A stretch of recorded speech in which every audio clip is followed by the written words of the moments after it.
leather shoes, step on marbled stone.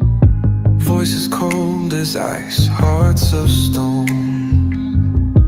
Every nod's a pact, every glance a knife. This is not a game, it's the way of life. All the boss's men, they never fall, standing tall behind the curtain's call, loyal to the oath till the bitter end. This is how it goes with all the boss's men. Either you gotta be proud of who you are and fight for it, or you gotta be ashamed of it. It's obvious what I've done is obvious what I created. I'm not a jerk. If I drew a picture, I know I drew that picture. I created that. I know what I created, you know what I mean? All the boss's men, they never fall, standing tall behind the curtain's call, loyal to the oath till the bitter end. This is how it goes with all the boss's men.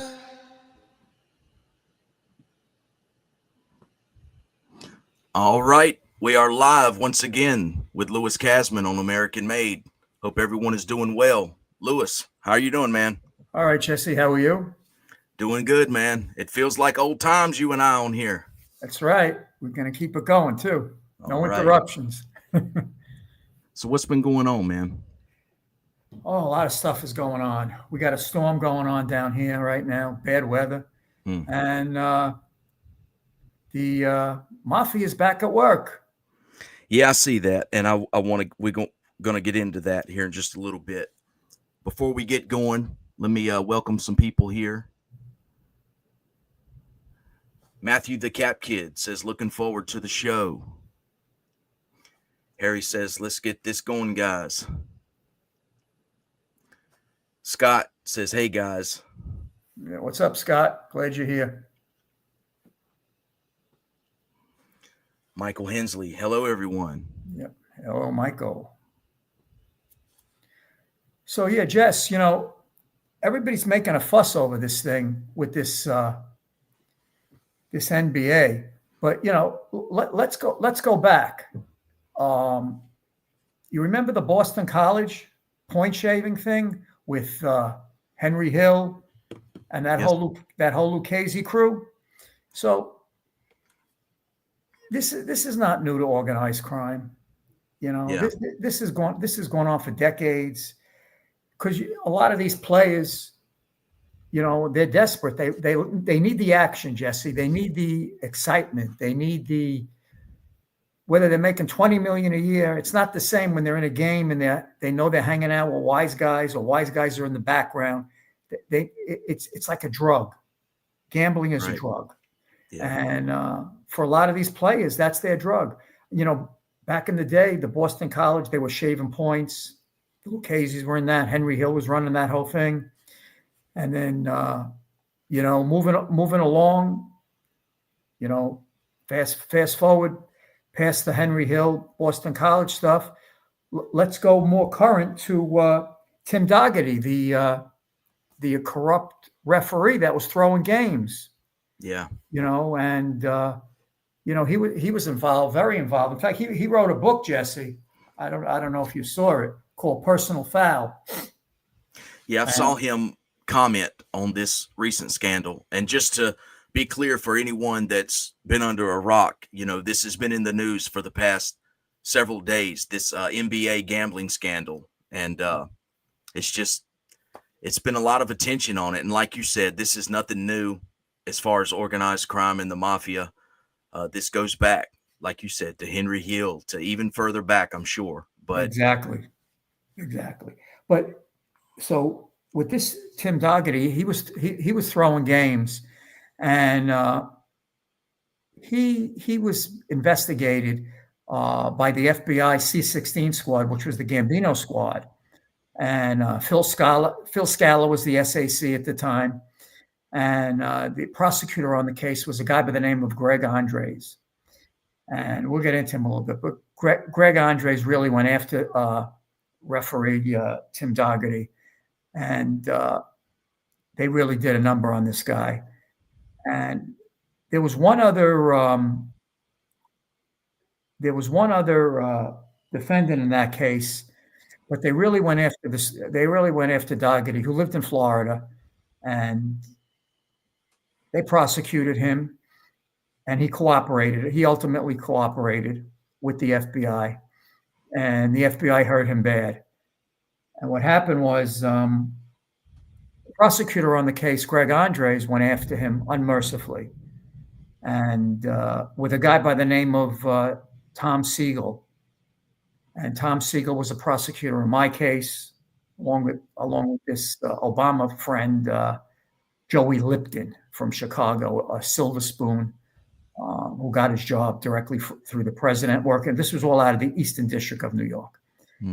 And what happened with Dougherty, he pleads before Judge Carol Amon, former prosecutor. It's ironic how a lot of these prosecutors go on to be federal judges. And what happens is with Dougherty, he makes his deal, and I believe they give him 3 years, I believe. And what happens is they ship him to Pensacola, which back in those days was supposed to be like the country club of prison camps. Yeah. And Greg Andres, his prosecutor, goes on to be counsel to the NBA, National Basketball Association. So he goes from the U.S. Attorney's Office after prosecuting Dougherty, and then becomes counsel to the NBA. Now that's the mafia, because that's one big happy family. Yeah. Again, they got the FBI, they got the guns, they got the badges, they're prosecuting, and then they take a job working for the NBA, the National Basketball Association. So that's the integrity of the prosecutors back in those days. And Dougherty has a rough time in the camp. He banged up a little bit, and his wife divorces him. He has 4 daughters. Nice guy. Just he was a degenerate gambler, and how he was paying his debts was throwing games, and throwing games to the Gambino family. That's how Phil Scala gets involved. Phil Scala, he comes across, he was head of the SAC squad after he was the SAC in the Gambino squad after Bruce Mao prosecutes John Sr. Then Scala was the agent that could never convict John Jr. So he had all these periphery investigations going on with the Gambino squad. Right. And they really went after Dougherty unmercifully. But, Scala passes himself off as, I'm a man of God and I only go after people that are guilty. Scala's this Italian guy that wants to make all the Italians look good. The mafia is bad. All the Italians in the mafia are just bad people. But I'm a good guy. I want to fix the mafia. I want to correct the mafia. Never convicted Junior. Yeah. Went after me unmercifully. Destroyed Dougherty and others. Right. And well, with this recent scandal that's going on, from what I understand, I just wrote down a couple of things. Over 30 people were indicted, including Terry Rozier, a player for the Miami Heat, and then the head coach of the Portland Trailblazers, Chauncey Billups. Right. And from what I understand, there's like 2 different things going on here. There's the insider bets, on the games themselves, and then there's these poker games, these illegal poker games, apparently, and what they're accusing is they're rigged by the mob. I wanted to put this comment up here real quick. You and I spoke about this, but Harry says, will there be RICO charges against these players or refs, or was that just for John? That's a good question, Harry. It's interesting. In this indictment, there are no RICO charges. Now, you have organized crime, you have interstate travel, you have telephonic communication, you have everything, RICO is the Racket Influence Corrupt Organization Act. You have it. Why isn't it there? My feeling is they have there's a couple more things they're working on, and they're going to wait and see. I don't see Rosier or Billups going to jail. I think they're going to make a deal, or they're going to cooperate. I mean, let's face it. Rosier, what do they say? He's making $26 million a year. He's got a 90. And I can't understand. Like, what's the mindset? What's their level of excitement? You're making that kind of money. You're hanging out in a Greenwich Village penthouse with wise guys playing poker games. And the people in the adjoining buildings are calling the city and calling 911 because it's so noisy. They had over 200 complaints against that apartment. How could that be? It wasn't like on the down low. Yeah. You got neighbors calling in, complaining, hey, what's the noise? What's all these cars? What's all these people?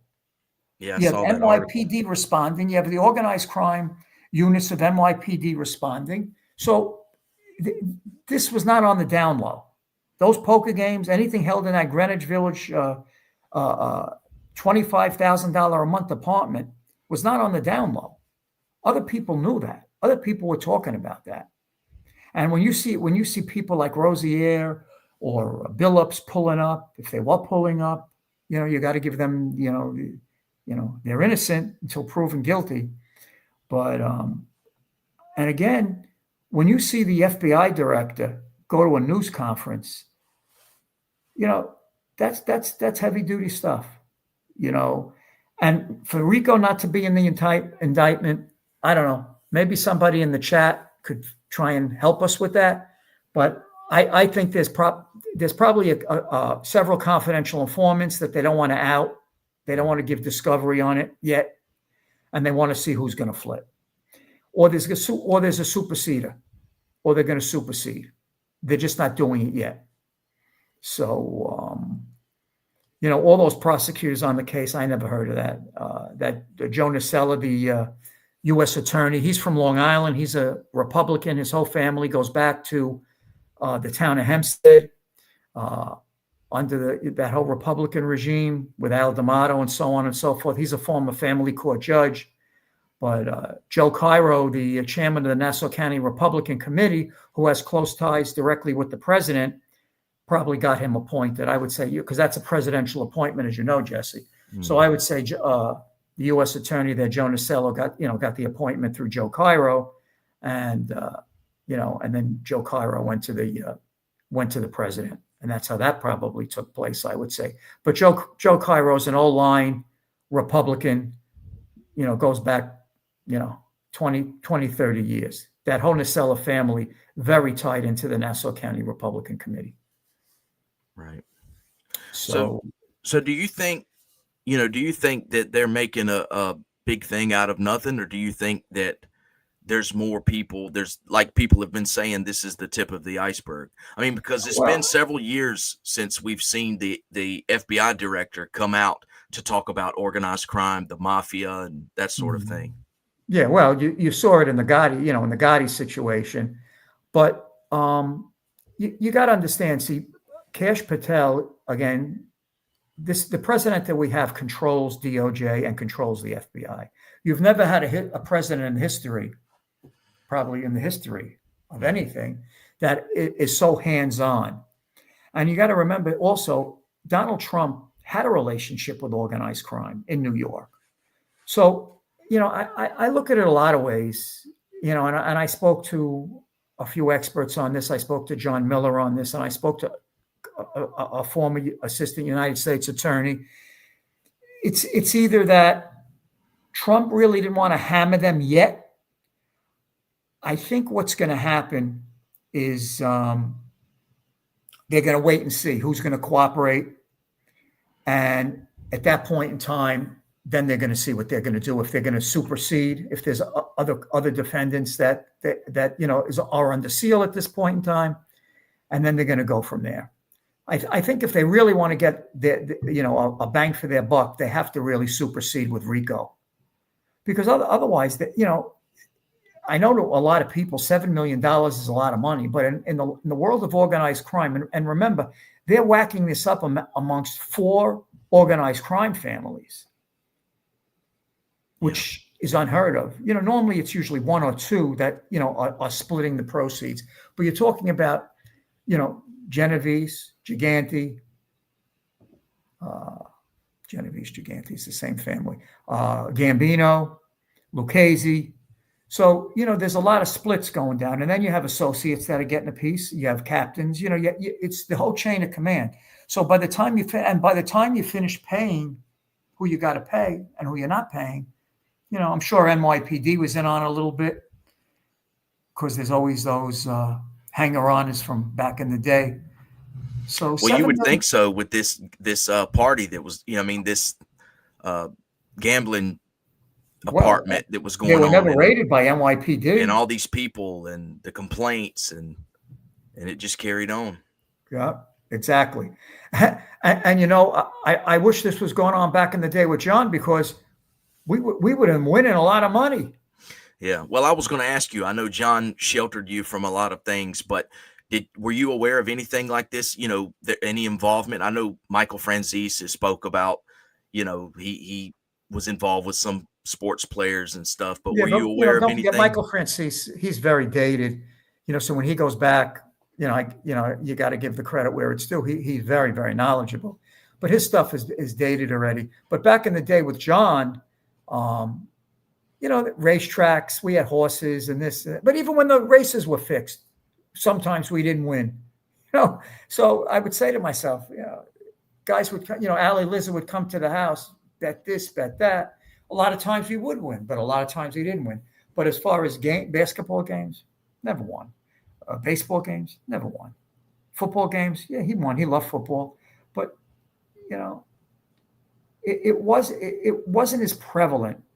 And John was so out there. It would be going through second and third parties. You got Quack Quack's kid Angelo Jr. was involved in this. Made guy. But, I don't see any captains named, on any of the families yet. So once you get up that feeding chain of captains and stuff, like I said, $7 million, and the government exaggerates, the government embellishes. If it's $7 million, it may only be $4 million. When they say $20 million, it's only $10 million. They got, the FBI got their recognition. They got their day in the sun. The U.S. Attorney's Office out of the Eastern got their day in the sun. So we're going to wait and see.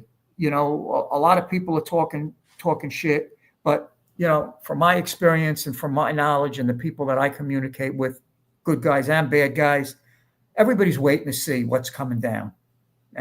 Unless there's a RICO, unless there's a RICO indictment or a superseder or Rosier or Billups go bad, or even one of them go bad, I don't. These guys aren't looking at any big time. And Johnny Boy Ruggieri, I wish he was alive. Angelo Quack Quack's son, although he's a predicate, he's a predicate. I don't see him looking at any. I don't see any judge. I'm not aware of violence.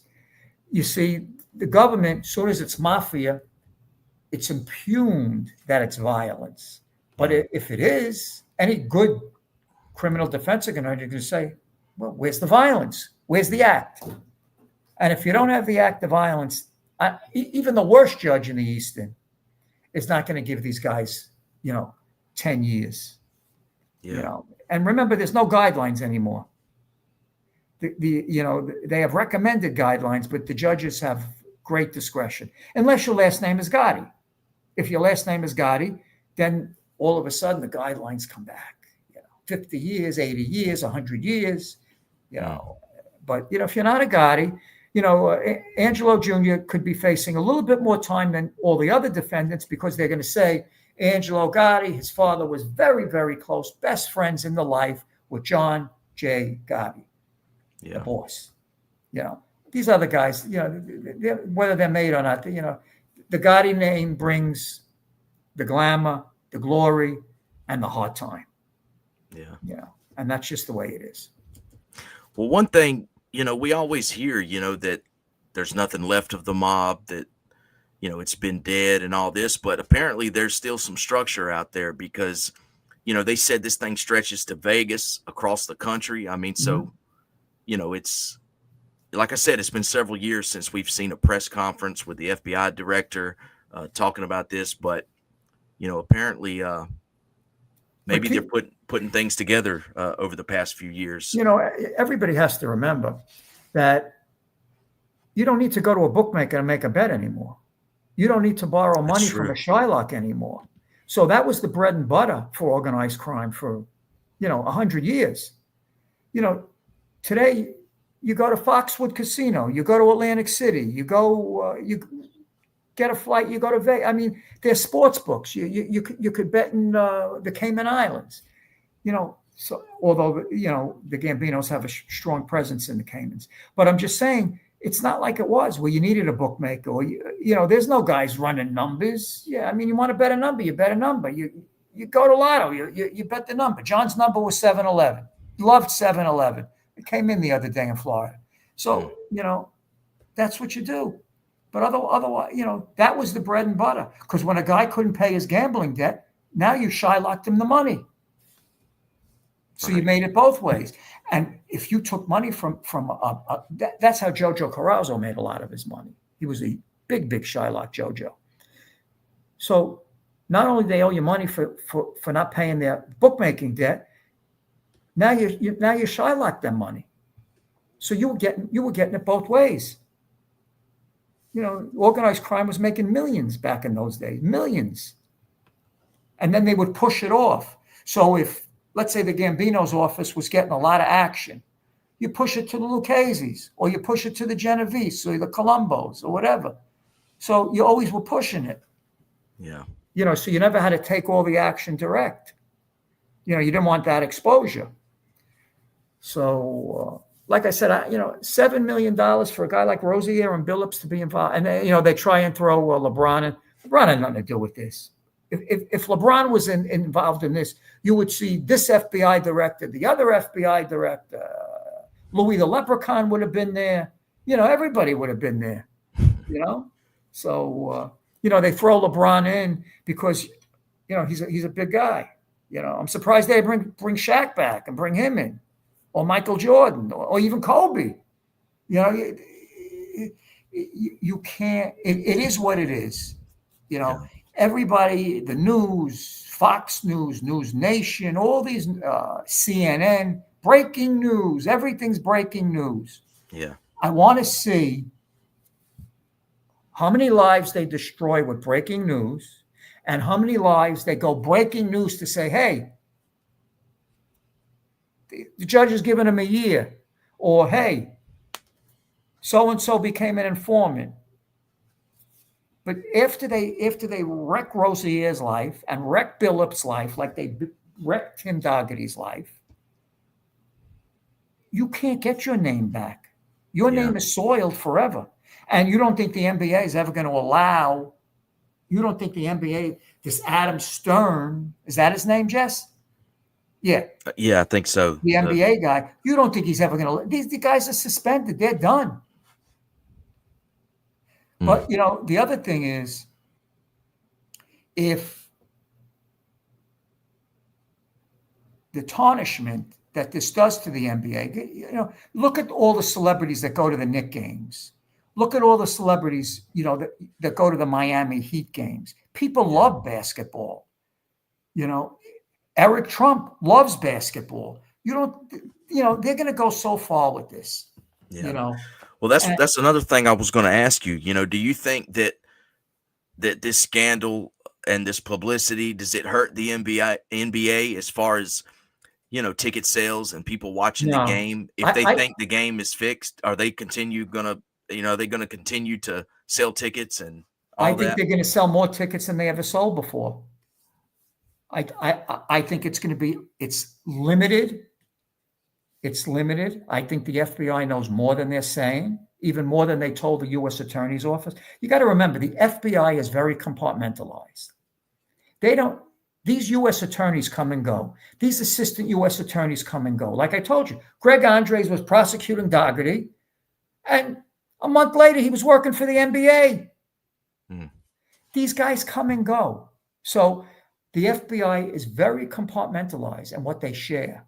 And they only share what they want to share. And some things they never share, as we know. Yeah. Some 302s never appear.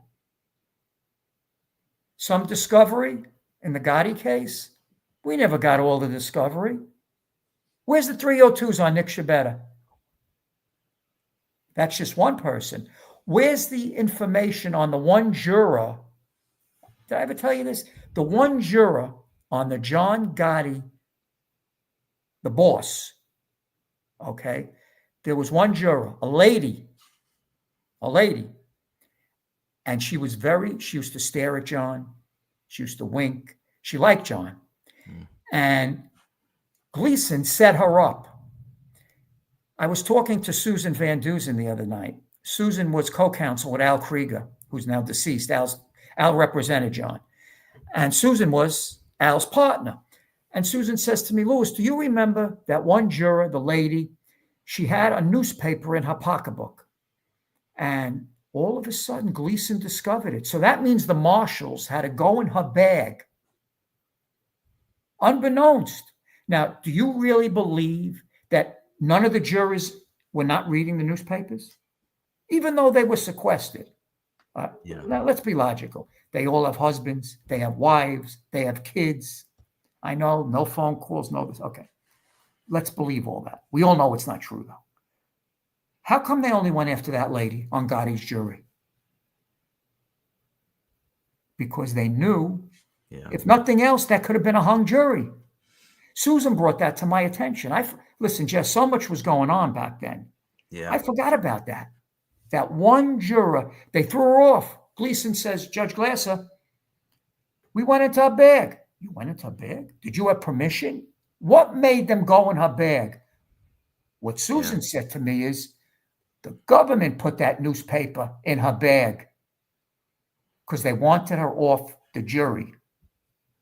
Yeah, they didn't want anyone partial to John. That's the treachery that goes back. Yeah. And again, I know I didn't really know John that well, and I wasn't involved, and and I didn't do these with the law. It's all in my mind. You know that, Jess. Or you see, we're real at what we do because nobody knows what I know. Why? Like I tell people in the comments, I was there. Were you there? No, you weren't there. So let the hate go. Learn to love me. You like the beard? Learn to love me. And let's just get it on. Let's tell the truth. There you go. I'm not other people. Like I said, I get nothing for this. I'm just telling my story. And I hope Jesse makes $1 million. I don't ask for nothing. I don't want anything. And that's just the way it is. So, but to get back, thanks, Scott. I'm glad you like the beard. I'm starting to like it too. Yeah, I think the beard is working, man. I think it's I'm trying to catch up with you, Jess, but I don't know if I could get there. This took me 2 months just to get this. You'll get there. Hey, and Jess, people are asking, how did I lose all this weight? So let me just put it out there. My doctor put me on this medication called Mounjaro. It's like Ozempic. And I've been taking that, but I'm slowly weaning myself off now. I'm just taking the 2.5. So, because it has a lot of side effects. But that's how I lost this weight. But otherwise, everybody says I'm looking pretty good, Jess. Yeah, I think you slimmed up a little bit. You got the beard I lost that. on. John used to call me fat face. I got rid of that fat face. So amongst other things, but yeah, you go back and not to get off the subject, but I go back to that case, Jesse. That case was a scam. It was a sham. Yeah. Gleason's wife's cousin's related to John, doesn't disclose. The jurors thrown off the case because the Marshal Service or maybe Jamie Orenstein, Gleason's flunky, AUSA, puts a newspaper in this woman's pocketbook. This woman was crying, screaming in the courtroom. Anybody in the comments know about that? Anybody, any cloudy people know about what went on in that case? Were you there? Were you born? They don't know, but Kasman knows. So to get back to the this whole thing going on, like I said, I think we got to wait and see how this whole thing shakes out. Yeah. Well, you said you don't feel it's going to hurt the NBA. No. What about the mob? Do you think it has any type of impact? These 4 families were involved. Do you think it impacts the mob at all? Not at all, because I think that the mob needs to make money. They're not shaken down like they used to. Well, I mean, will this add more attention, from law enforcement to the mob? I think, in New York, there's not a lot of FBI agents working on organized crime anymore. So I think what it's going to do, it brings back some of the old glory days of the mob. That, hey, what happened? I thought after they convicted John, there's no more mob. The mob will be here long after me and you are gone, Jesse. The mob will always be here. They may not have a lot of recruiting to go on because the mob doesn't really offer anything to young people anymore. Nobody's getting murdered anymore. You don't hear of any. There's no. See, what made the mob, the glory of the mob was the Gambinos hated the Genovese hated the Lucchese, so guys were getting whacked. There was always stuff going on. When's the last time you heard about that? Well, even internally, in a family, there was always that fear, right? That exactly. If I step out of line, somebody above me is taking me out. But that fear doesn't exist anymore. The people, they fear the government. They don't fear the mob anymore. Because there's no, like I said, but also the camaraderie and all that. They love the camaraderie. It's the Saturdays and I have to say there was a lot of camaraderie. Mine was basically limited to the Gotti family, but there was a lot of camaraderie. There was always something going on. If you had nothing to do, you always had a place to go eat. You always had something going on. So that's a very good point you mentioned, the camaraderie. And now nobody trusts anybody, and and rightfully so. So, yeah, that is true. You mentioned, we talked about Henry Hill. I wanted to ask you, he was involved in that point shaving stuff with the Lucchese family. You said you met him. What was your interaction with him? Well, when he came out of jail, my friend Phil Basile, who owned all the nightclubs on Long Island, Channel 80, Speaks, 231, all that kind of stuff, Phil was around Paul Vario. Paul Vario was a very, very strong captain with the Lucchese's, and John and Paul Vario were pretty tight, just as an aside. So Vario directed Phil Basile to give Henry Hill a no-show job. So Henry Hill was selling T-shirts to the clubs, and that's how I met. That's how I met Henry a few times. And he was a junkie back then. He was off the wall. So that's how I met Henry Hill, and then he went on to be a cooperator, and so on and so forth, as we all know. And that's how they made the Goodfellas. They made all the movies with Henry Hill. That was all about Vario and all them, the Lucchese's. That was huge back then. Yeah. But he used to be, he was the T-shirt guy. Because back in those days, Phil was giving away T-shirts. If you came to the clubs, you got a free T-shirt. All the kids from Howard Beach wanted to go around with the Channel 80 T-shirts. Yeah. So, and then from there, it just moved on up. Boston College was a big scam, big for the point shaving, big. It went back to, all those Jewish guys. The Jewish Mafia was involved in that. All those Jewish ball players were involved in that from the 5 towns on Long Island. So that was huge back then. That was huge. Got a ton of people here with questions, bro. All right, let's move on and get to them.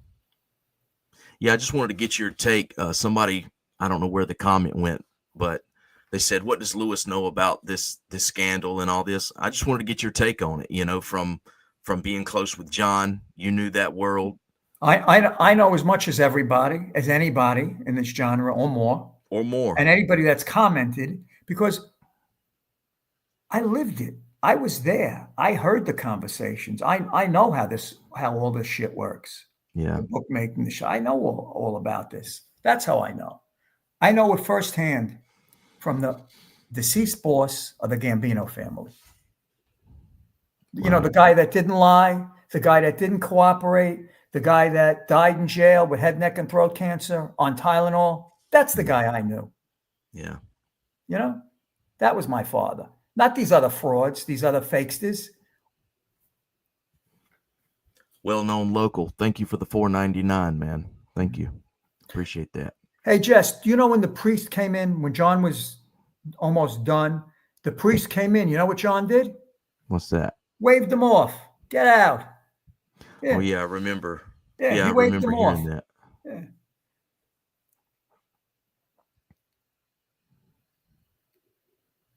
And John used to tell me all the time, Lewis, you know, this is who I am. I'm going to die in jail. I was okay with him dying in jail, Jesse, but I didn't know he was going to get murdered in jail. Yeah. Harry says, Lewis, was John able to place bets from the MCC? Oh, 100%, Harry. 100%. That was one of Jackie knows his assignments. Oh, yeah. Scott says, great points, Lewis. Yeah, thank you. Thank you.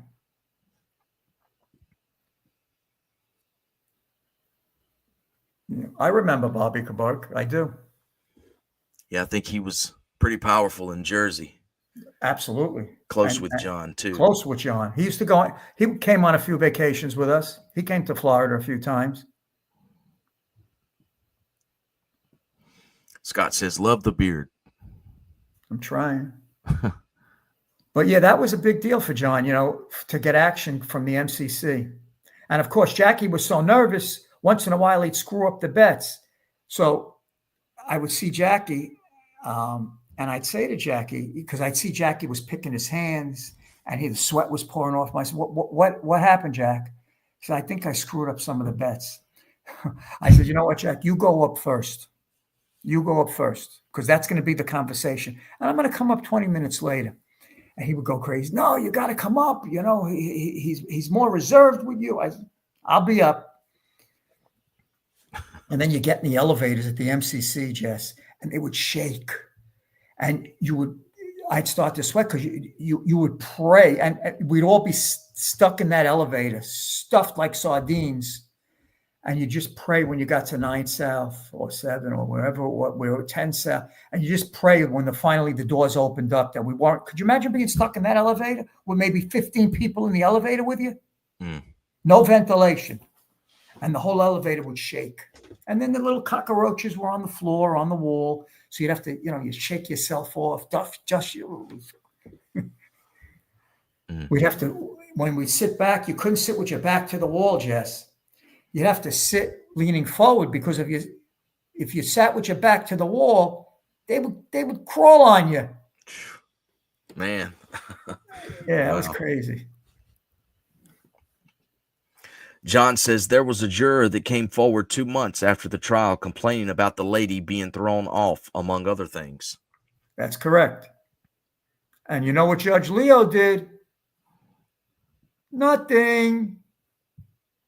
How about when Andy Maloney, the then U.S. attorney, he must have been drinking that day, said to the jury in summation, if you don't convict, I might be telling it a little off color, if you don't convict John Gotti, all your lives are in danger. That's an automatic mistrial. With any judge, you're basically intimidating the jurors. Yeah. You know what Judge Leo did. Leo. He did nothing. He went back into chambers, called the chief rabbi, and they decided, no. It's fine. Got to get this guy at any cost. Yeah. We got rid of the juror. We got rid of this one. Who was it that you approached and told him John is not planning on any retaliation or what? I remember you telling me that story. The FBI goes to Judge Leo, Leo, and this was on the Jewish holidays, and says, Judge, we're going to assign you protection because we have reason to believe that the Gambino family, vis-a-vis John, is going to take you out during services. So when John heard that, he flipped. So he says to Krieger, and he says to Susan, you tell Lewis, I want him to go tell Judge Glass's wife that it's not true. It's a lie. So Judge Glass's wife used to come to court. Remember, this was, could you imagine the judge? Honey, you got to come to court. I'm a big man. I'm the judge on the Gotti case. I want you in court. And she used to come, a very nice lady. She's deceased, but a really nice lady. And sometimes she would sit next to me in the hall because remember, I wasn't allowed in the court. I was a danger to the court. So I said, Mrs. Glasser, I just want to give you a message from John, the boss of the Gambino family. Go to Temple. There's no problem. There's no problem. And she grabbed my hand. She says, thank you. I says, there was never a problem. That's George Gabriel and Bruce Mao. That's the FBI trying to play with your husband's head, which they're doing a good job anyway. Yeah. Yeah. It's a true story. And during that whole trial, they had SWAT teams and this team. For what? It was all part of the whole show. He's the boss of the Gambino family. He's going to kill everybody. Yeah. So, hey, listen, when we had the goods on Andy Maloney with his girl and being drunk and running around Cadman Plaza, I said to John, we got the pictures. We got everything. If that gets out, don't ever come see me again. We're done. Now, if I had to do over, I was a kid then. I was young. The treachery was beyond my comprehension. Although I thought I knew it. I thought I knew it all, Jesse. Yeah. That's how bad it was. But John wouldn't allow any of that information out? No, he wouldn't let us disseminate it. Nope. Even Krieger, Al Krieger, who was, very straight-laced, and he used to play to Judge Glasser a lot. Two very religious yentas, as they say. Angel knows what a yenta is. Two very religious guys, Jess. Even Krieger told him, John, let's put it out there. He wouldn't do it. He wouldn't. Not that Krieger would do it, because Krieger didn't have the courage to do it. But he wouldn't do it. No, wouldn't do it. See, I think the mistake I made, I shouldn't have told John. I just should have put it out there. Yeah. John was like such a stickler. He had all these rules in his head, Jesse, but they were his rules. Like they say, sometimes you got to, I needed him to have the availability of denial. Like that's why everybody has like a chief of staff, not in the life. Plausible deniability. Right. He needed that plausible. And I gave him that. But I gave him that, but I didn't give him that. I just should have put it out there. And then he would have motherfucking me. He would have, went crazy on me. But he legitimately could have denied it. Yeah. It didn't take place. So yeah, John, I mean, there's been many stories, some you've told, John had these rules that he stuck to, even if it hurt him in the long run. He had these rules, and he stuck by these rules, and he lived by these rules, and he died by these rules. Look at how many wise guys now are applying for compassionate release, including his brother Pete. Do you think John ever would have applied for compassionate release? Never.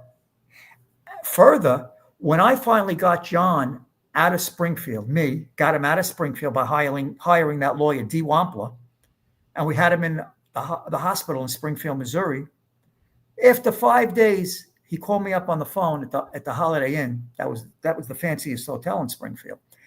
He called me up, and me and Peter were having dinner. He says, I want to be transferred back. I said, what? 5 days? We got 2 more days. Tomorrow, I want to be transferred back. Click. So I called up D. He wants to go back tomorrow. What? He says, 2 more days. I says, D, this is who he is. Yeah. We had 2 more days, and he wanted to go back. I had enough. Yeah. You know anybody like that? You know any bosses like that? Compassionate release. I'm going to kill myself. My kidneys don't work no more. Yeah, I think you spoke about this. I know Junior spoke about this, that he had to drink the water in the prison. He could have got bottled water, but to get commissary like that, he would have had to have paid a fine or something. And he said, I'm never paying it. Well, so he had to drink the water. That's right. What happened was we started to put commissary in. We always kept a nice amount of money in there. And our concierge warden, Bill Hedrick, turned his commissary off. So, he calls me up one night. I says, you're getting your commissary. He says, yeah. He says, the lowlife turned it off. I said, well, you can't drink the water. So he said, well, what would you like me to drink? It's 80 degrees or 90 degrees in the summer in my cell. What would you like me to drink? So he says, and don't you pay? That's fine. Yeah. That's how he used to. And I could hear it. I could hear him saying it to me. Well, he didn't say fine. He said a few other choice words. Don't you pay that fine? Yeah, I bet. So yeah, I've heard you speak about that. And I remember Junior saying, Dad, let me pay the fine so you can get the bottled water. But he would not budge on it. I know you spoke Junior about would have that paid too. the fine, but not out of his money, out of his father's money. Yeah, you don't think Junior was going to come up with the money, the $250,000? That would have been a walk talk in Woodbury. He would have had with me. But back to these rules that John stuck by. He knew this water was, contaminated. Correct. But he had all these self-imposed rules. Yeah, and they wound up just like with Gravano. He should have killed Gravano, and he knew it. I don't care what anybody says, because they didn't know. He knew it. But that's why Gravano, you see, it's harder to kill your consigliere. It's harder to kill your consigliere, but it's easier to kill your number 2. Don't ask me the logic. Don't ask me why. That was one of the reasons. He was killing Gravano. That low-life puke, disgusting human being, molester, would have been dead. Well, talking about these rules that John stuck by, even if it didn't benefit him in the end, that kind of explains why he put Gravano in that position, because it was a move to bring the family together after the Castellano hit. And even though it went against him, because of Frankie DeChico getting whacked. Yeah, that too. Yeah. Because if Frankie would have been the underboss. And John would have been glad to have a strong underboss. John was happy to just do his thing, be the boss, but needed a real strong underboss. Frankie Lowe, great guy, not strong. Sammy's a lowlife, greedy, degenerate lowlife. So this is what he was stuck with once DeChico gets killed. Yeah. Tommy Gambino would have been great, but he wasn't close to Tommy then. Jojo Carrazzo would have been great, but that would have been politics because Jojo's around the Bergen. John had this thing with nepotism, albeit he made his son, okay? But that all occurred because once John was indicted and once John saw the handwriting on the wall, John wanted to keep control of the family for as long as he could. And what better way than through Junior? And Junior, even before John, at Junior's wedding, he was wanted to be made. Okay? Junior wanted to be a gangster. Don't listen to all this bullshit he spews. He wanted to be a gangster. He wanted to be made. He loved it. He loved it. He loved the money. He loved the power. He loved being John Gotti Jr. He loved it. Loved every minute of it. And if he could go back in time now with his Uncle Jeannie home, Oh my God, love it. Yeah. So, you know, Dad, put me on the shelf. Dad, put me on the shelf. Dad, take me off the shelf. Yeah. Rocco says the mob is running out of Italians. They'll need to start making guys with very little Italian bloodline. Well, Junior wasn't 100% Italian. Yeah, I was going to ask you that. That reminded me. Didn't John, as boss, change that rule that you just had to be on your father's side? Well, that's what he did. That's what he said as a matter of convenience. But he says his wife, Vicky, was Russian, but she was really a Russian Jew. And but yeah, listen, rules are made to be broken, and with that instant, the rule was broke. Listen, for a long time, John Jr. did a very good job. He did a good job, bringing in the money, did what he had to do, as long as it was good for him. Did he take care of his mother? No. Did he take care of Angel? No. Bones. Junior was good on throwing a bone, throwing a crumb. As long as the package wasn't too thick, he was okay. But if it got too thick, start to sweat. Yeah. Mike says all the restaurants and nightclubs and mom and pop stores are all gone. There's nothing to fight for or protect except YouTube channels. And then he goes on to say the mafia needs to find a way to get people to pay them to protect them from YouTube trolls. That's true. And there's a lot of trolls on YouTube. We know that. Guys that have 20 views, 30 views. Who are they talking to? They're talking to themselves. Scott says you're the real deal. Yeah. Thank you. So is Jesse. Jesse's all right. Jesse's all right. Jesse's good. American made. Well, I don't proclaim to be anything, I'm just like any viewer out there, I'm interested in this, and you were close to John, whether people like you or don't, you were there, as we've said.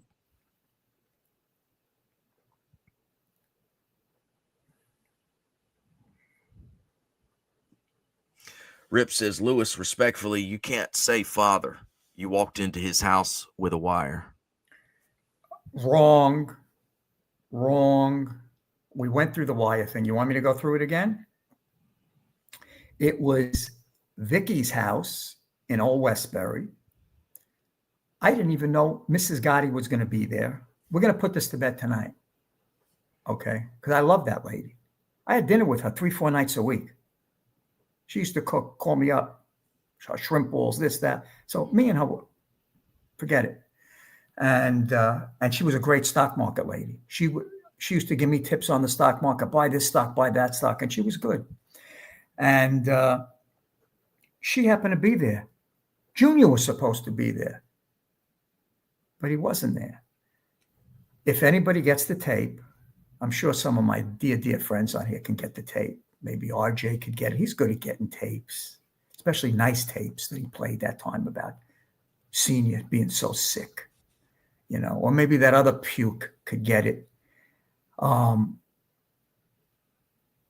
think that the tape was 2 minutes. How do you feel? How's your health? How's this? Good. I thought John was supposed to. Yeah, he's supposed to be here, but he didn't get here yet. Hugged and kissed. All right. Maybe the tape was 5 minutes because, all of a sudden it's the tube will blow up. Talked about nothing. It made me sick. Okay. But it was fine. It was done. It was over. People want to harp on that. There's nothing I could do. I can't change it. I can't re-ring the bell. And that was the end of it. Did it make me sick? When I think about it, even now when I talk about it, it makes me sick. But that's over and done. So I hope that answers everybody's questions about that. I mean, people that know, a lot of people in the comments, or a lot of people that'll come on, they don't know. They think they know. They're nut jobs. They're in basements. They're on rooftops. They're flying on broomsticks. They're, stuff like that. Harry says, we have seen the picture of you and John at a boxing match. How did that come about? Well, Harry, we were at a boxing match. Good question. And we're at Madison Square Garden with Jackie Knows.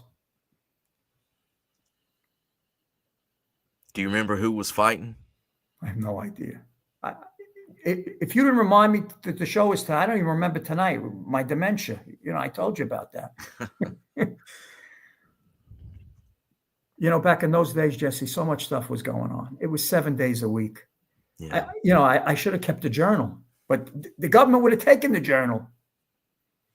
Yeah, I mean, that's one thing that I try to show people through asking you questions and stuff is just to get a little bit of understanding of that time period and the level that you were at. I mean, next to a mob boss. I mean, that's something that a lot of us could never, at the level you were at, you wasn't, a made guy or anything like that, but you were close with the mob boss at that level. I was the only person permitted to his residence, in terms of not a blood relation. His brother Pete couldn't go without permission. Richie couldn't go, period. I don't think Richie knew how to get there. They didn't have, ways and all that back then. So Richie, he probably forgot his way there. But they unless it was the daughter, it was Angel, the grandchild, you couldn't go there. It was by invitation only. But I didn't need an invitation. So, yeah. It was 24/7. Yeah. G. Shippy says, was John's wife present at the trial? Never. Nor were any of his daughters, and nor was his son. Not permitted. John would not permit any of his peeps there. Never. Mm. But Junior was always, let me just say this, but Junior was always across the street in the diner. And lunchtime, we'd have lunch. And, Junior would be brought up to date. That I would say, yes. Junior was always in the neighborhood, but never in the building. Matthew says, do you believe Sammy when he says that he and Frankie Lucasio were going to whack John if he got out of line? No way. No way. Everybody's whacking John. The Chin's whacking him. The Lucchese's are whacking him. Frankie Lowe. It's all bullshit. It's all lies. Well, Did anybody whack him? He was never touched, but Sammy does tell that story a lot. We were going to take him out if he gets out of line. Yeah. Because Sammy knows they were taking him out. There isn't a captain that didn't have a beef with Sammy. There was this guy, Dino Mandarino, in Belmore, Long Island. He owned a beauty parlor that he turned into a restaurant. And the place became a hit on Merrick Road in Belmore. He tried to shake this guy down for $500 a week. Mm. So the guy comes to me, all upset. And I used to go to the place. Very nice guy.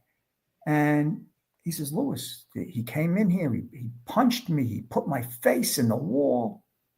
I says, listen, just be polite. Let me go. So I quick run to Queens and I go tell John the story. And John's just shaking his head. So the next day, he put his foot up Sammy's ass. He said, what are you doing in Belmore? What are you doing in Belmore? My son Junior's on Long Island. Louis is on Long Island. What are you doing on Long Island? Not enough for you?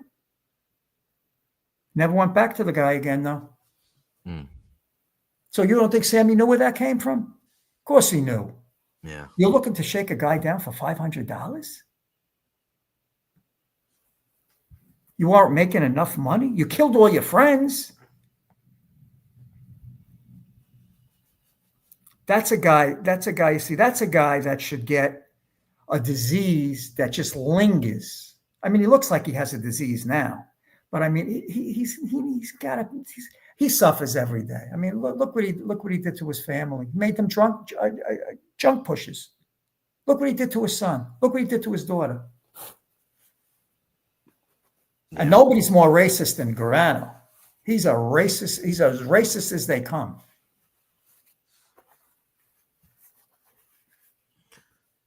Michael Hensley reminds us that tomorrow is John's birthday. Correct. The 27th. Yeah. That's right. I got to light a candle for him. Yeah. Scorpio, like Scorpio Marketing, the name of his company. Yep. Yeah, I remember we spoke about that. 229 West 36th Street. Matthew says Lewis doesn't bash Junior. He tells the truth about what he saw and heard. Exactly. Listen, me and Junior, for a while, we were best. We were besties. We were fine. He needed me. I needed him. It was a good thing. Until it wasn't good anymore. Till his horns, his jealousy came out. When I would protect Angel, and I'd tell him, you got to give Angel this. You got to, or make sure you do this for your mother. How would I know these things? These people were coming to me and complaining to me that he wasn't doing the right thing. Listen, Jess, you want to hear a story? No one ever heard this story. Up in the garment center, I used to make sure, I used to bring his mother a check from a company for $10,000 a month. She used to get that every month. $10,000 went to Mrs. Gotti, the boss's wife, every month. And one day Junior comes to me and says, I want you to give me that check. I said, that check is made out to Mrs. Victoria Gotti. Why would you want me to give you that check? Well, I'll give it to my mother. I said, John, listen, I know you too well. Unless your father tells me not to give, I made your father a promise. Your mother's getting $120,000 a year until there's no more money to come out of that company. And he stepped back. I said, tell your father. Your father knows how to talk to me. Your father and I have a communication pact. Your father could very easily send a message to me because I hear from your father, and I'll stop it. But unless I hear from him, she's getting that check. I mean, so again, he'll deny it. Angel will do a show, and she'll go on suicide watch and kill the cats. But this is what was going on. You want to stop your mother from getting that money? That's your mother.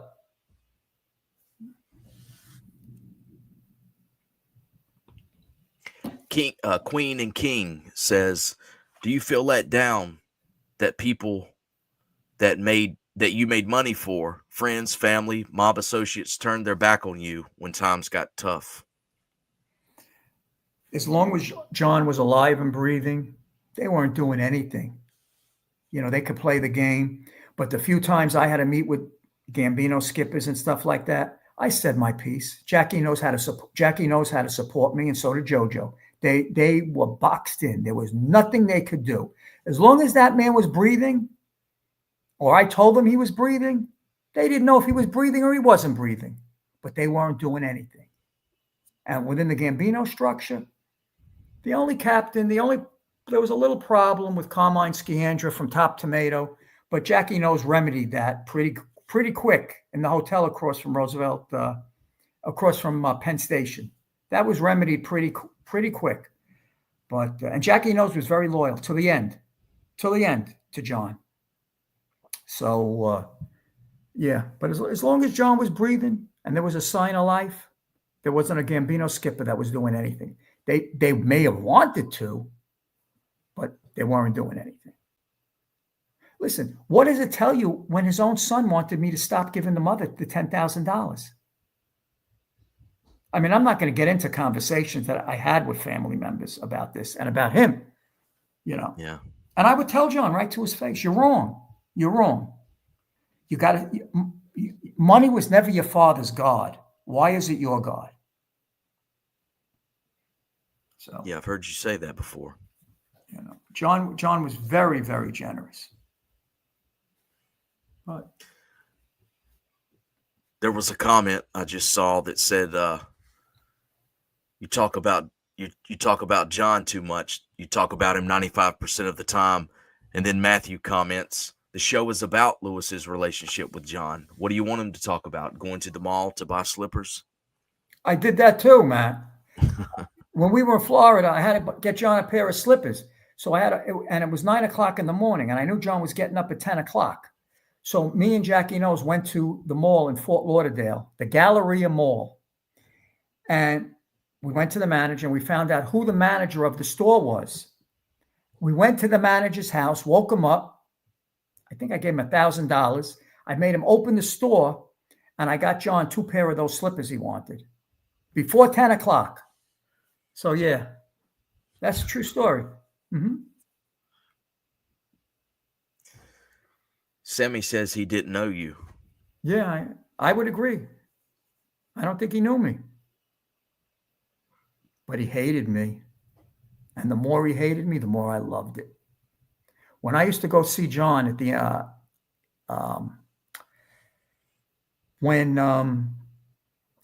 pre-trial, when they would bring John over from the MCC in the morning, I would go down with Bruce Cutler around 7 o'clock. And the marshals there, they were all former NYPD guys. And so I would bring John his breakfast, his clothes, and everything like that. And I never would bring anything for Sammy. Never. So unless I was a ghost, or unless I was a ghost in the club, or unless I was a ghost in the Poconos, or unless I was a ghost on vacation, or unless, how many times there's a conversation on one tape I heard the other day where John says, what do I have? What do I got? I'm not Paul Castellano. I don't have Frank Perdue. I don't have Perdue chickens. I got Albie Trimming. I got that kid up there. That's my legitimate income. Louis, you hear John mention me on any tapes? Never. Why? Because he protected me.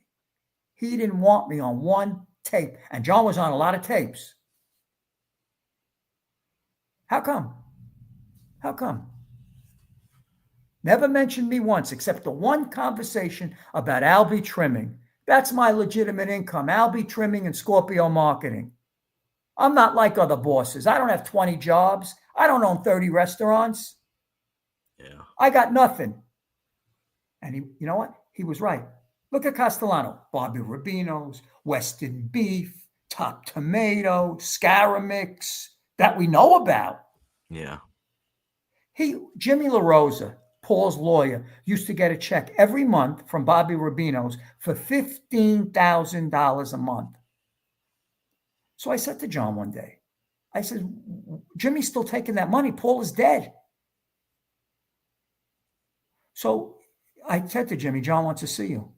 So Jimmy couldn't figure out how I knew that he was getting that check. His secretary told me. See, Jimmy LaRosa, we were all in the same suite. Bruce, Jimmy LaRosa, John Mitchell, all the lawyers rented the same suite on Madison Avenue. So you get friendly. I would buy lunch for everybody. So one of the secretaries says to me, you know, Jimmy is still getting that check from Castellano. So John says, as long as you're getting that check, I'm not going to stop it. But now you work for me. Yeah, that's how we get Al Krieger. That's how we get John Mitchell. Because John didn't stop the $15,000 a month coming from Bobby Rubino's. But I wasn't close to John Gotti. All this stuff I'm telling you, this is just, I had a dream. I had a dream. So so much skullduggery was going on, even though he was on top of a lot of it. Yeah. And I was his eyes and ears, and Junior was his eyes and ears to a great extent. But that's how deep the skullduggery went. Because you still had a lot of Castellano loyalists. I don't care what anybody says. You still had a lot of guys very loyal to Paul. Very loyal to Paul. And making money still off Paul. Listen. Yeah. Another boss would have said to the Castellano family, Phil Castellano, Scaramix is now mine. Weston Beef, now mine. I'm the boss, mine. Tell Frank Perdue, cock-a-doodle-doo, it's now mine. John never did any of that. He said to Phil, Scaramix is yours. Weston Beef is yours.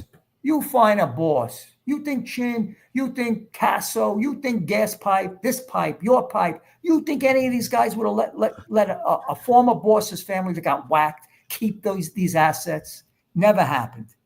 Never happened in a million years. Yeah. John did.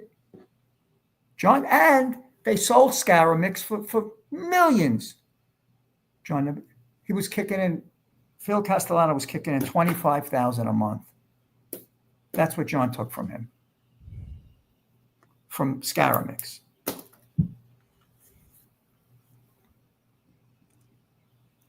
Jackie knows one day wanted to go get business from Bobby Rubino's when Paul was the boss, because Jackie was in the meat business. You know, Paul wouldn't give him any business. This is who he was. Never helped nobody except his own.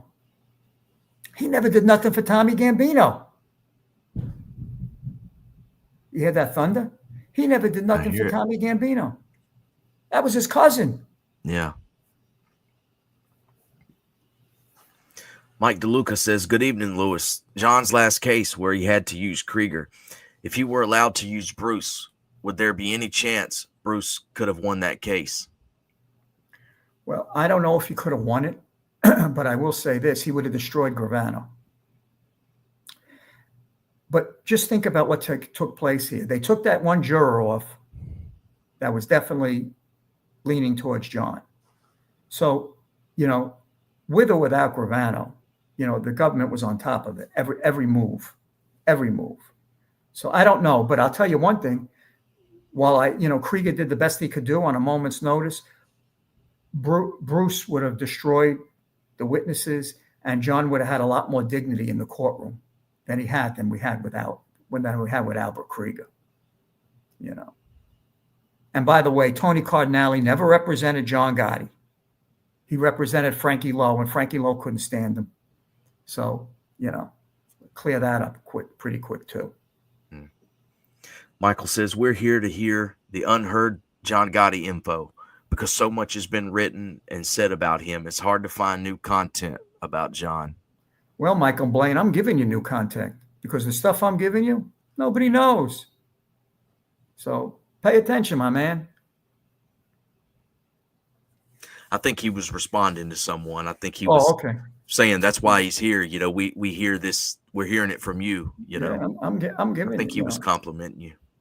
You know, and I'm sure you're going to see 10 shorts go up, Jess, after this program, regurgitating everything me and you were talking about now. You know, no excuses. You know, we'll hear him. We'll hear the other one there with the lampshades. Lewis, I'm sure John knew he was being taped. Why wasn't he more careful? He didn't know he was being taped. Would you know you were being taped if your underboss and your consigliere told you this apartment's clean?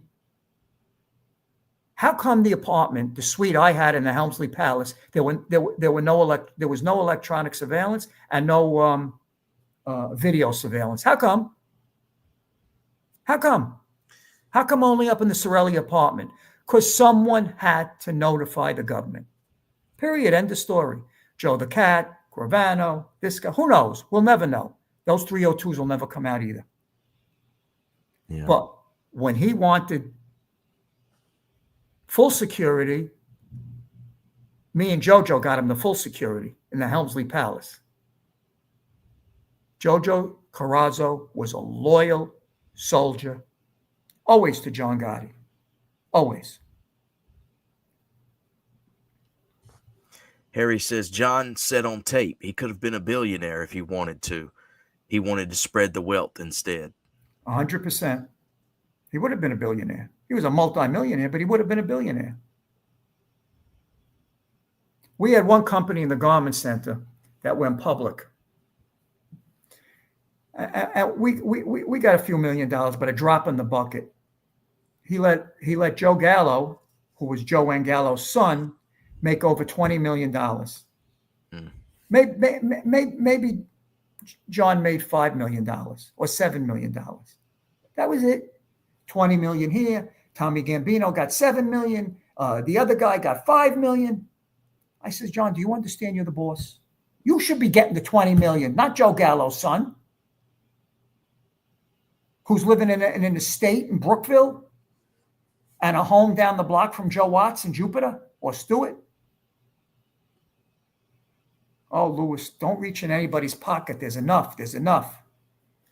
Believe me, if he had it to do over, but there's no do-overs, Jess. No, there isn't. Michael says John blew up on tape because of all Gravano's scheming.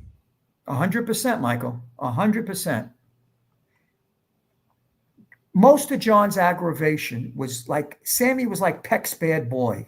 You know that expression? When you have that one kid that's always bad and always in trouble. Every sit down, Sammy. Every beef from other families, Sammy. Every problem, Sam. I hate to call him Sammy. Got to call him Puke. His real name is, his mother named him Puke. Yeah, I think that's starting to stick because I've seen people comment that. Yeah, he came out green, and John hated green. Green eyes. You hear that? You heard other people refer. John, that was an expression. Green eyes. And that's why he hated the color green. And that's why he hated anything painted green. And that, he was a schemer. Yeah. A liar, a schemer, a degenerate, a lowlife, a freak. Yeah. That's who he was. Well, Lewis, we've been going a little bit over an hour and 15 minutes. We'll get to a couple more questions. Okay. Appreciate everyone in the comments. Be sure to hit that like button if you haven't already done it. Let's get to a couple more. Mikey Whisper says, Lewis, did you know Kevin McMahon, JoJo Carrazzo's adopted son? He was an adopted. If I would know all these adopted sons, we could have started a fraternity. We could have had like the Gambino Family Association for Adopted Sons. Yeah. John would have made me the president. I would have been the boss of the Adopted Son Association. Yeah, I met Kevin a few times, and I don't think he was JoJo's adopted son, but whatever. JoJo had a lot of adopted sons. Howie Santos was another adopted son, but I was the real adopted son. I was the boss's adopted son. Yeah. Trent says that's how he was protecting you, Lewis. Your name was never on tape. You're right, Trent. But look at how he had to have it in his mind not to bring my name up. It was in his mind. Never on a tape in Marion, never on a tape in Springfield. And I was on 100 tapes because he was calling me. Yeah. You know how many times he would call you're correct, Mikey Whispers. You know how many times he would call my house and not call his house? But see, John liked to do that whole, Machiavellian thing. He liked, and he would get them all furious. Uncle Pete used to have to drive to my house in Woodbury to get his calls. I'm not calling that house no more.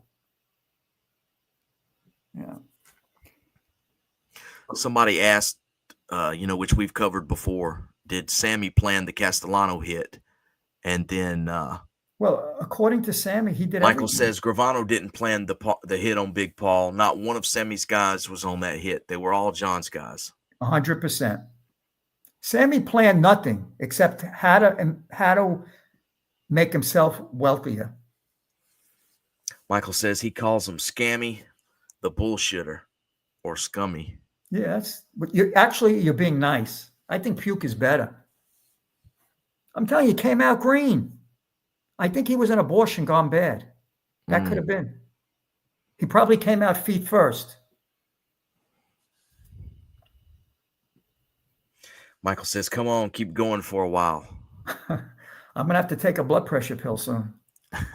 You see, Jess, you know what happens with these podcasts, and that sometimes I need some time off. It brings me back in time. And, you can only be real and talk real. Yeah. That's that's what John really loved about me, because I always spoke respectfully, but I would always tell him the truth.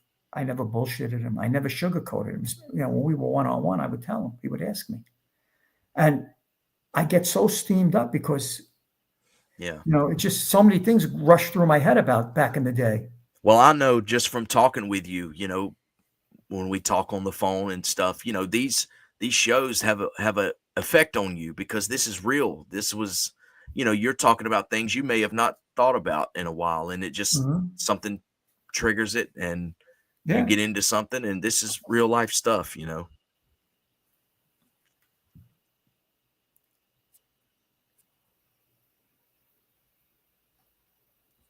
And you know what? Oh, go ahead. And I was just going to say, Harry says, can we have Lewis do a watch along to the 1990 Gotti movie so he can comment on what really happened in the scene? Yeah, if you want to do that, Jess, we could do that. I think we may have, well, I don't know. I would have to check about the copyright yeah, we may not thing, be able, but we may be able to comment through the video and work it out. But was you going to say something a second ago? Yeah, I was, but I'm not going to say that for another time. That'll keep us on here till midnight. Well, let's see. I think we covered a lot of good questions. We talked about this NBA gambling scandal. You know, it's like we said, it's got a lot of attention. It's been in the news over the past few days, but it's really nothing new when it comes to organized crime. You know, it's been going on for a long time. Is there anything you want to add before we close it out? No, I think we touched on everything. It is John's birthday tomorrow.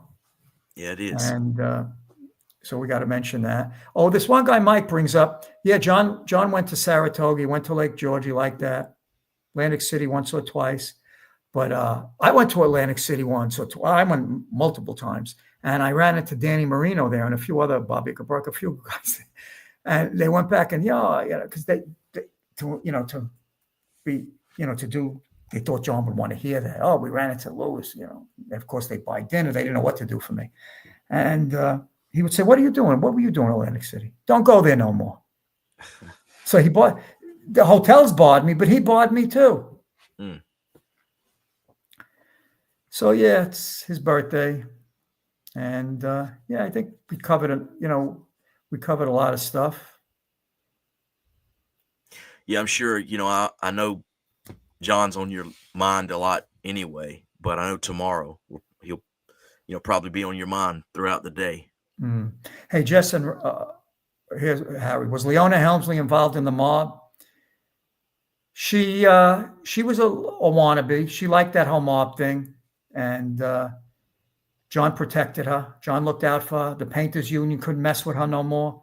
Hotel and restaurant workers union couldn't mess with her. Vito Pitta was controlled by the Gambinos. So yeah, and she was a stand-up lady. They threw her in the grand jury, Mrs. Helmsley, because she put the Italian flag outside for John's wedding. Yeah, she was a nice lady. I liked her. I'm one of the few people I liked her though. So hey, this Harry Valiente, what is he? He's probably looking to make a YouTube channel or something, Jess. He's asking a lot of questions.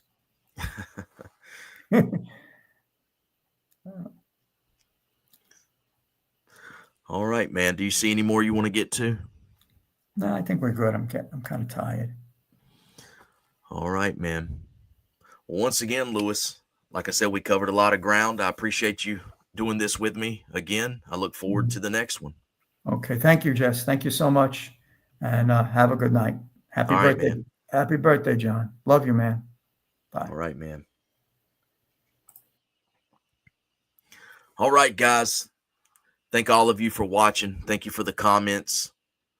Be sure to check us out next week with Louis Kasman. Be sure to like, share, and subscribe, and keep following American Made. I appreciate it.